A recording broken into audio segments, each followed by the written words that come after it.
Mes amis, chers amis, aujourd'hui, en ce samedi 10 janvier 2025, eh bien c'est un jour de félicité.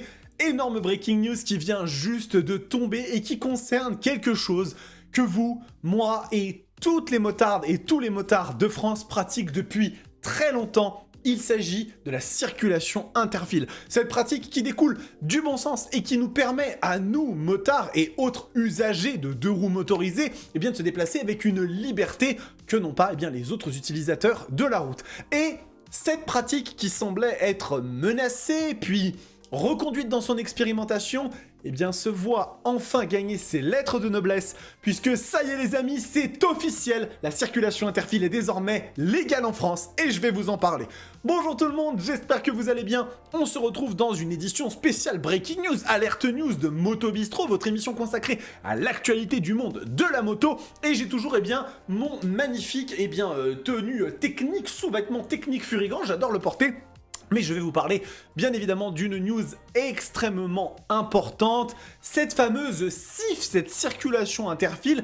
Et pour vous faire rapidement le tableau de l'histoire, souvenez-vous, il y a encore quelques semaines, quelques mois, le site notamment du Repère des motards, notre collègue qui relayait la fin de l'interfile moto sur le périphérique, puisque ce dernier avait été abaissé à 50 km/h, vous le savez désormais, et ça avait engendré tout un tas de questionnements, de discussions, puisque l'interfile entre les voitures, c'était quelque chose qui était pas toléré en France, tout du moins pas légal, mais comme je viens de le dire, toléré, puisqu'il y avait une expérimentation qui avait été faite dans certains départements, puis élargie à un autre nombre de départements, et cette expérimentation devait toucher son terme le 31 décembre 2024. Et suite à cette expérimentation, il n'y avait rien qui indiquait que l'interfile allait continuer à être tolérée, et donc elle deviendrait de facto verbalisable.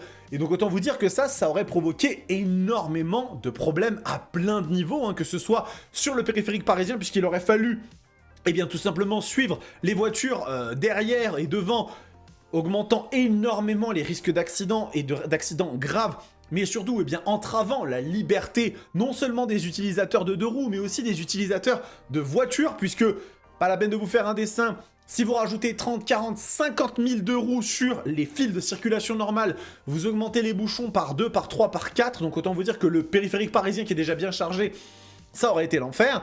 Et en plus de ça, si cette interfile devenait interdite à tout va, il n'y aurait plus vraiment de raison de rouler en moto en France, tout du moins dans une utilisation quotidienne, ce qui est celle de la majorité des motards et motards. Mais il y avait eu quelque chose qui était tombé il y a quelques jours, au tout début de l'année 2025, au début du mois de janvier, c'était tombé sur le site service public, mais d'autres l'avaient relayé, que la circulation interfile était prolongée dans son expérimentation jusqu'à fin juillet 2025 pour pouvoir en tirer quelques conclusions supplémentaires. Et la réalité des choses, c'est qu'à mon sens, cette extension de l'expérimentation, c'était parce que ils essayaient de retomber un peu sur leurs pattes, de se dire que il y avait vraiment un non-sens complet à interdire l'interfile pour un sens pratique et aussi pour un sens tout simplement économique, puisque, comme on en avait discuté, interdire l'interfile sur, par exemple, le périphérique parisien et sur l'Île-de-France en règle générale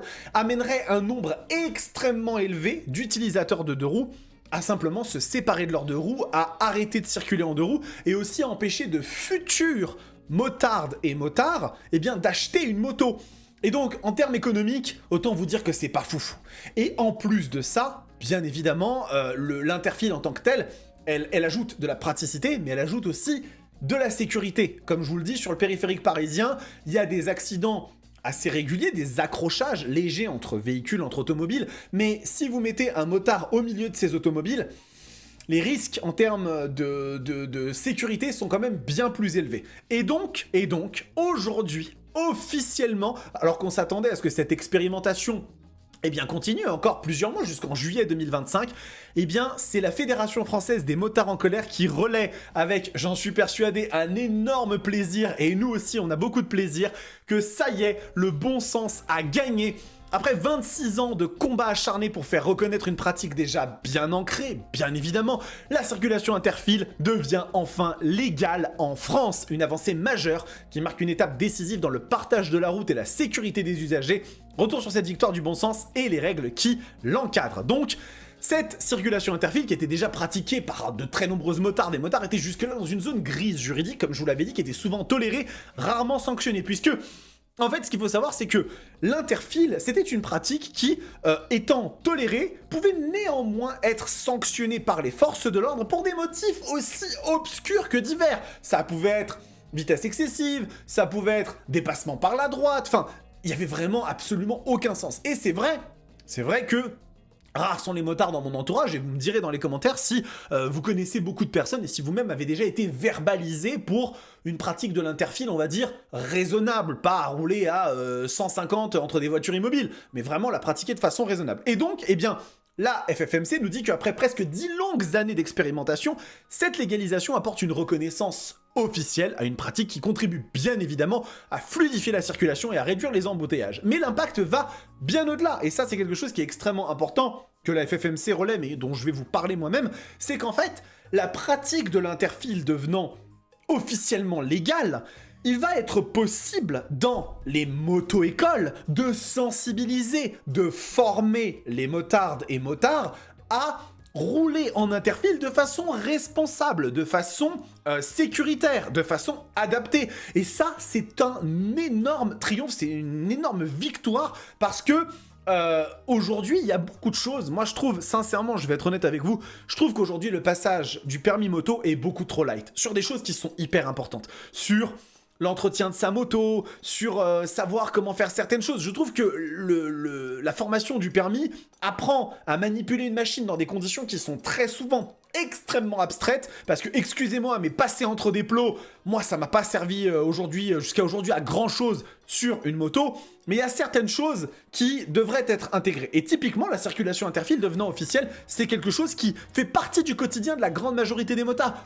Je suis désolé, hein, je m'en fous si vous, la seule chose que vous faites quand vous roulez à moto, c'est aller vous taper des cols de montagne et qu'il n'y a jamais personne. C'est super pour vous, vous vous éclatez et trop bien. Mais la grande majorité des motards, ce sont des gens qui vivent au quotidien sur la route en moto, qui s'en servent dans des conditions des fois de circulation compliquées. Et le fait de pouvoir y être sensibilisé et formé de façon efficace, ça je trouve c'est super bien. Donc encore une fois, du côté des automobilistes aussi, ils bénéficient d'une sensibilisation accrue à cette réalité du partage de la route, puisque les auto-écoles pourront en parler.